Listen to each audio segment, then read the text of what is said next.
우리 식으로 한다면 위에서부터 읽은 게 아니라 요렇게 읽어서 무슨 말인지 이해를 하게 되면 답을 찍으면 웬만하면 답이고요. 그리고 여기서 방향성을 찾아서 답이 안 나오면은 한 칸 더 올라가고 다시 또 한 칸 더 올라가고 이렇게 가라 그랬죠. 그죠? 그래도 안 나오면 이제 처음부터 이렇게 살짝 한번 읽어보면 됩니다. 이제 그런 식이죠. 그죠? 자, 그런데 이렇게 한번 읽어보면 하지만이라고 돼 있죠. 그죠? 위에서 했던 말 다 잊어버리고 하지만 이 어린 나무가 stand strong in the shadows for decades 나오죠. 그죠?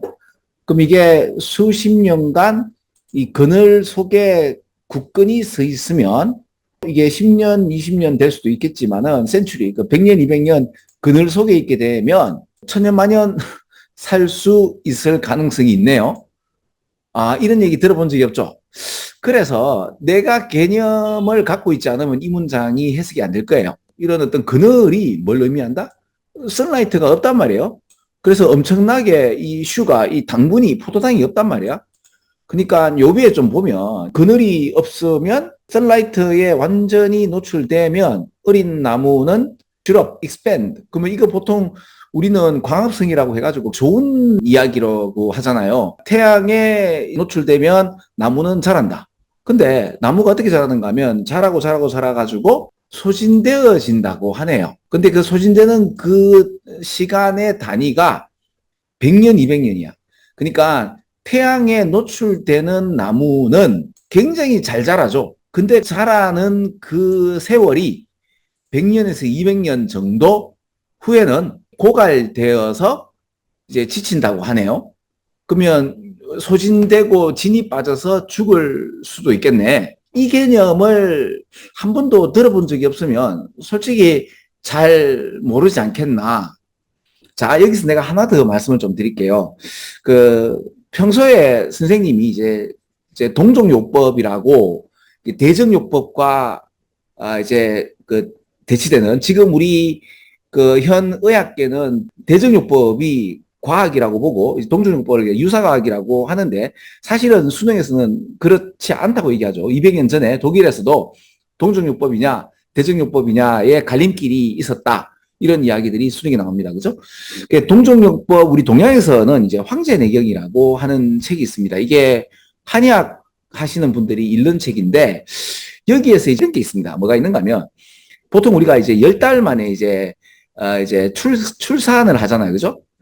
그런데 10달을 기준으로 해가지고, 7개월에서 8개월이면, 8개월에 태어난 친구들이 조금 퍼포먼스가 좀 떨어진다고 하네요. 한 100%의 어떤 내 기능을 발휘한다면 7, 8개월 정도가 되면 80에서 한 90%의 퍼포먼스를 낸다고 합니다. 근데 에이, 설마 그러니까 그죠? 그리고 또 웃기는 게 10달이 넘어서서 10달 이상 11달, 12달, 13달 이렇게 있게 되면 그 애가 굉장히 건강하고 머리 좋게 자란다라는 이야기가 나와요. 근데 이게 뭐 증명이 되나, 그죠? 그러니까 이걸 갖다가 현대 사회에서 만약 이게 우리 뭐 산부인과나 이런 데서 만약에 적용이 된다면 이걸 실험을 받겠지? 그러면 어떤 뭔가의 어떤 과학적인 유의미한 어떤 이야기가 나올지 안 나올지는 모르겠지만 이런 거를 안 하잖아, 그죠? 그래서 설마 이런 건가라고 그래서 이제 웬만하면 산모와 애의 어떤 크기가 지금은 알 수 있는 시대잖아요. 그래서 만약에 결혼을 하면 10달보다 조금 더 품어가지고 나오면 어떻겠느냐. 이런, 그렇죠. 혹시 사육신 중에 성상문이라고 아세요? 성삼문이라는 분인데 이분이 사육신 한 사람이잖아요. 그죠?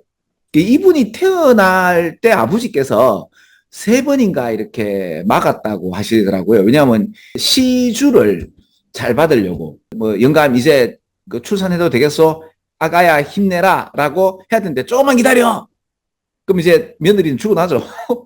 아직 시간이 안 됐단다 이러면서 이런 식으로 그래서 이게 3번인가 미루었다고 해서 이제 산문이라고 그래서 이제 성산문이 그런 이야기가 있는 걸로 내가 알고 있어요. 이런 거에 관련돼서 여러 가지 케이스 오브 스터디, 그죠? 사례 연구를 통해 가지고 이게 유의미한 어떤 자료다라든지 뭐 이런 이야기들이 있을 수 있죠, 그죠? 왜 수능에서는 둥근 탁자에 앉을 때 하고 모난 탁자에 앉았을 때의 인간의 퍼포먼스가 달라진다. 이런 얘기들이 수능 문장에 나오거든요.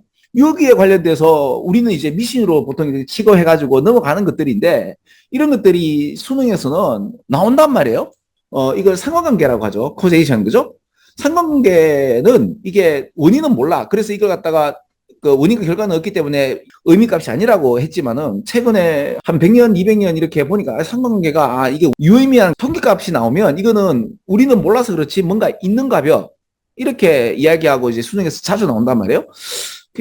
우리는 이걸 갖다가 이제 보통 보면 이제 미신이라고 이제 터부시 해버리는데 지금 내가 다시 한 번 더 그 뭐 이렇게 뭐 성상문이라는 분은 이제 그 시를 잘 받으시려고 이제 3번인가 이렇게 이제 미루는 그래서 이제 뭐 1시간 정도 미루셨겠지 모르겠어요 정확하게는 그런 이야기가 있어 한번 찾아보시면 되고 자 황정의 내경에서는 이제 10달 출산을 기준으로 해가지고 조금 더 한두 달 더 이렇게 엄마 품속에 좀 더 있으시면 우리 인간은 우리의 퍼포먼스를 굉장히 잘 발휘한다라고 합니다.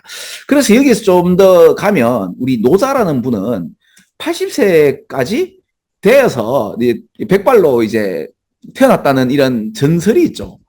전설입니다. 그렇죠. 80년 동안 엄마한테 품속에 있으면 이게 또 뭐 무슨 욕비는 것도 아니고 그죠. 아무튼 이런 이야기들이 있어요. 재밌죠? 이런 이야기들을 여러분이 미리 알았더라면 나무도 그러니까 모수라는 산림학에서 나오는 건데 그죠? 포레스트리라는 임학에서 나옵니다. 엄마는 이웃한 이 어린 나무가 자기 새끼인지를 식별할 수 있대요. 뭐로? 뿌리 가지고. 야 이것도 대단하죠. 그죠? 이런 얘기도 들어본 적이 없을 거예요. 그죠? 도토리 나무가 그늘에 갇혀가지고 크지 못한다. 라고 해서 더 멀리 떨어지는 것 얘기도 들어봤을 텐데 또한 이렇게 보면 자기 엄마의 그늘 아래 섬세한 커넥션을 이제 뿌리하고 연결해가지고 이 당분에 대한 솔루션, 수용액을 제공을 하는가 봐. 인간이 하는 거죠. 그죠? 인간이 엄마가 애한테 하는 것처럼 이 뿌리로 영양분을 갖다 공급을 한대. 그 엄마 나무 근처에 있으니까 그늘이 지겠지. 그러면 이 그늘이라는 것은 보통 보면 이제 성장을 막는 그런 걸로 우리가 상징으로 되어 있잖아. 그지? 근데 이제 이게 another form of care이라고 해가지고 엄마 그늘이 없으면 어떻게 돼? 빨리 자라가지고 어린 나무가 빨리 성장해서 야 좋잖아. 광합성도 하고 잘 자라냈는데 한 100년, 200년 밖에 못 살고 이렇게 지쳐서 고갈되어서 이래 죽을 수 있는 그런 얘기가 나오는데 만약에 어린 나무가 엄마 그늘에서 이렇게 한 수십 년 또는 한 수백 년 정도 제대로만 버티고 있으면 그리고 버티는 그 중에 하나가 엄마가 뿌리로 이런 솔루션 오브 슈가 당분을 갖다 이렇게 제공하게 되면 이 나무는 1000년 이상 아니면 그레이트 에이지니까 이거 엄청나게 오래 사는 그죠? 1000년 이상 되는 뭐 이런 나무가 있을 수 있잖아. 엄마 품에 오래 있다고 하는 것이 결코 또 한편으로는 나쁜 건 아닐 수도 있네 그죠? 자, 아무튼 그래서 이러한 얘기를 갖다가 뭐라고 표현하는가 뭐 instructive shade라고 해서 교육적 음영, 그늘이라는 표현으로 쓴다고 하네요. 그리고 이게 독일 말로 이렇게 이야기가 나오고 참 오만 걸 다 이제 연구가 됐는가 봐. 그 인생에 있어서 이제 슬로우 페이스가 느린 걸음이 젠틀리 인포스 바이 엄마로부터 오는 이런 걸음이 우연한 일이 아니다 라고 하고 이때까지 이게 엄마 나무에 가려서 묘목이 크지 않는다는 이야기로만 알고 있다가 이런 경우도 있구나. 상당히 놀랍죠. 그죠? 답도 5번 맞죠? 근데 이게 이만큼 틀렸단 말이야. 내하고 생각이 다른 어떤 이야기가 나올 때마다 못 읽는다. 잘 읽혀지지가 않는다. 라고 보면 돼요. 그죠? 공부라는 게 결국 뭐예요? 네가 하는 말을 내가 한번 들어볼게. 이게 공부죠. 네가 뭘 말하노? 내가 수용해볼게. 말해봐라. 그래? 나 처음 듣는데? 5번이 답이지? 라고 할 수 있지 않겠나.